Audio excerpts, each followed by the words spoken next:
हमारे साथ आकिब जावेद साहब साबिक क्रिकेटर, सिकंदर बख्श साबिक क्रिकेटर मौजूद हैं। बहुत शुक्रिया आप दोनों का। आकिब भाई, सबसे पहले आपसे, T20 नंबर 1 टीम है पाकिस्तान की, आपको लगता है कि दुरुस्त फैसला है? श्रीलंका से हम हारे, उसमें अचानक उमर अकमल, अहमद शहजाद आ गए, वो फैसला था मिसबाउल हक का, निकाल दिया गया इस वक्त और कप्तानी से हटा दिया गया सरफराज अहमद को।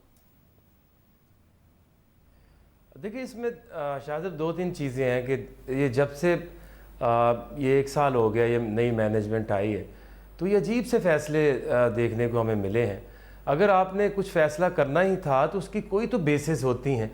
जब आप लेके आए थे, क्योंकि एक तो चीज़ तय है कि जब भी वर्ल्ड कप होगा, हमारे जैसे जो मुल्क है एशियाई, वो इमोशनल हो के एक तो चीफ सेलेक्टर जाता है, फिर आपका कप्तान जाता है, फिर कोच जाता है, तो ये ऑन द कार्ड्स था। वेट कर रहे थे कि आपने कोच चेंज कर दिया, चीफ सेलेक्टर चेंज कर दिया, तो ये कैप्टन कैसे बचेगा?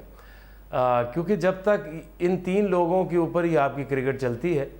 और इस वक्त फिर जब वर्ल्ड कप के बाद आए और आके अभी जो हमने देखा कि एक सीरीज़ बहुत ही एक कमज़ोर टीम श्रीलंका की आई, उसमें भी उसको कैप्टनसी दे क्या रहे हैं? एक सीरीज़ देख लो, अभी भी उसको ये कह रहे थे कि अभी जब भी तुम्हारी बुरी परफॉर्मेंस हुई तो तुम्हें चेंज कर दिया जाएगा।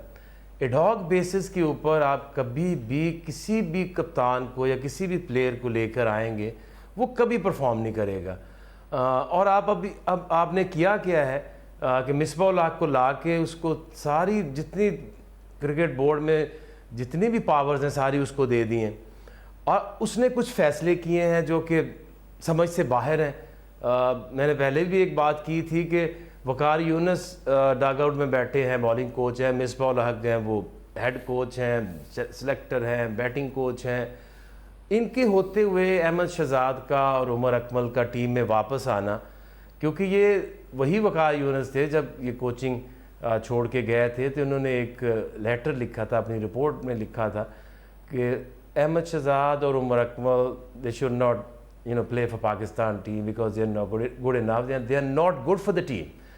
और अचानक मिसबाउल हक भी इनको ड्रॉप कर चुके हैं, तो अचानक फिर से उनका आना टीम में, और ये समझ से बाहर है, क्योंकि ये दोनों का फैसला तो नहीं है, ना ही बेचारे वो सरफराज का है। क्योंकि हम करते क्या है कि हम जो कंट्रोल चाहते हैं।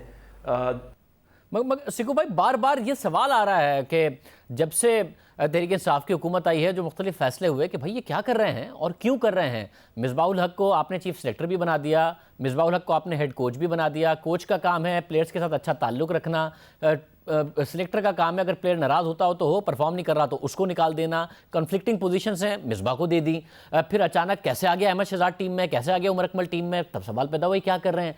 अब अचानक जो नंबर 1 T20 की टीम बनाई जिसने, जिसका जीतने का रेशियो इतना ज़्यादा है, जिसको PSL में बतौर कप्तान सबसे बेहतर परफॉर्मेंस है, उन्हें हटा दिया।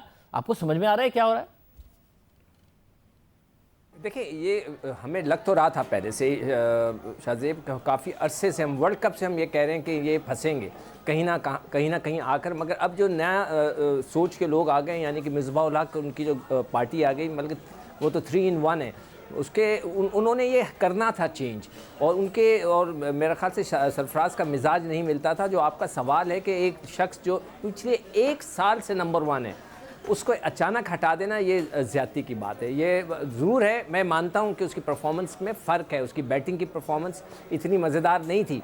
मगर आप जब टेस्ट क्रिकेट की बात करते हैं तो मिसबा सिर्फ 1 घंटे के लिए या 1 दिन के लिए नंबर 1 थे। आज तक उसका जिक्र होता है कि जी पाकिस्तान की टीम नंबर 1 थी, पाकिस्तान की टीम टेस्ट टीम में नंबर 1 थी। मगर ये तो 1 साल से नंबर 1 चला आ रहा है, तो ये ज़्यादती की बात हो जाएगी। जब भी टीम गिरेगी नीचे, यानी कि उसका जो रैंकिंग गिरेगी, तो हम सब सरफराज को याद करेंगे, इसलिए कि उसकी कप्तानी में हम नंबर 1 रह कर गए। अगरचे हम श्रीलंका से हारे हैं बुरी तरह 3 मैचेस, उसके बावजूद भी हम नंबर 1 है, तो इतना बड़ा मार्जिन था।